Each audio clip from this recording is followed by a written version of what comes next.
बालेश्वर सदर महकुमा सद्भावना सभागृह रे सुस्थ और न्यायिक समाज गठन पर आध्यात्मिक शक्तिर आवश्यकता संपर्क में एक आलोचना चक्र मंगलवार अनुष्ठित हो जाइछि।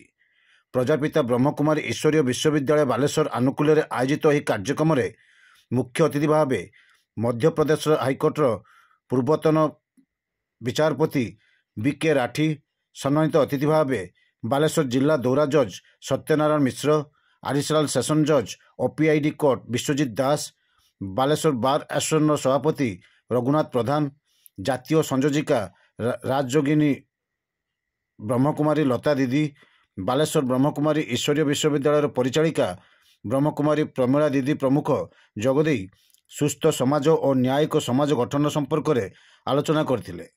ब्रह्मकुमारी मिनती दीदी कार्यक्रम में संयोजन करथिया बेले Brahmakumari Usha Didi, BK Savita, BK Subhashree, BK Meena, BK Suresh, BK Rabindra, BK Ghanshyam, BK Malina प्रमुख कार्यक्रम परिचालन में सहयोग करथिले।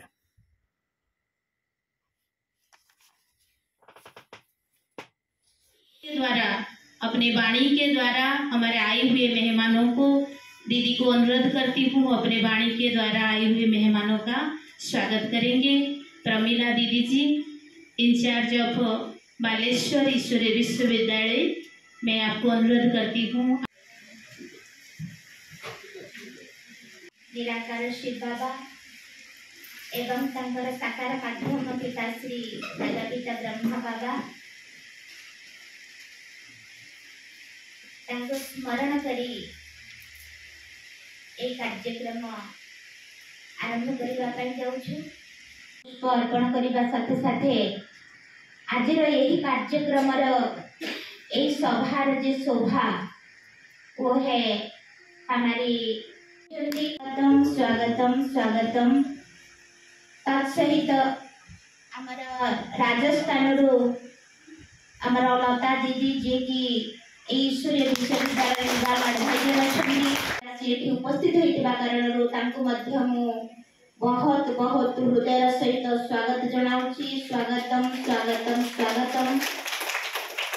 आमर यही सब कार्यक्रम बालेश्वर जो आपण मानकर एठी उपस्थित जे निमित्त अच्छा आमर डिस्ट्रिक्ट जज महोदय जहाँ प्रेरणा स्नेह श्रद्धा भावना आज आम समस्ते एकत्र स्वागतम स्वागतम।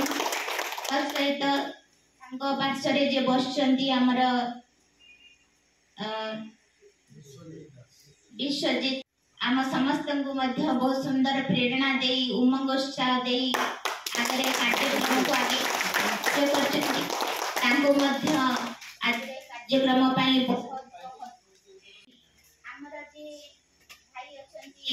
रघुनाथ भाई आपण संपूर्ण चिर परिचित आम जो पाखे सर्वप्रथम पहुँचलु से आमको लगे भाई एत बड़ पोस्ट अच्छा एत बड़ पोजिशन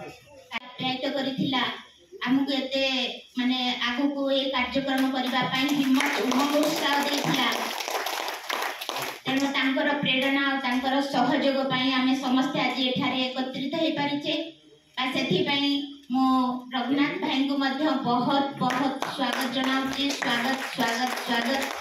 आज कार्यक्रम जो माने बहुमूल्य समय दे आसी एठार उपस्थित होती तार आधार किभली भाव में सुस्थ समाज गठन हो पार से क्षेत्र में से विषय शुणा तेणु आपण मैंने समस्त उपस्थित होता कारण आपण समस्त तरफ आम समस्त आपण स्वागत जनाऊँगी। स्वागतम स्वागतम स्वागतम। ओम शांति।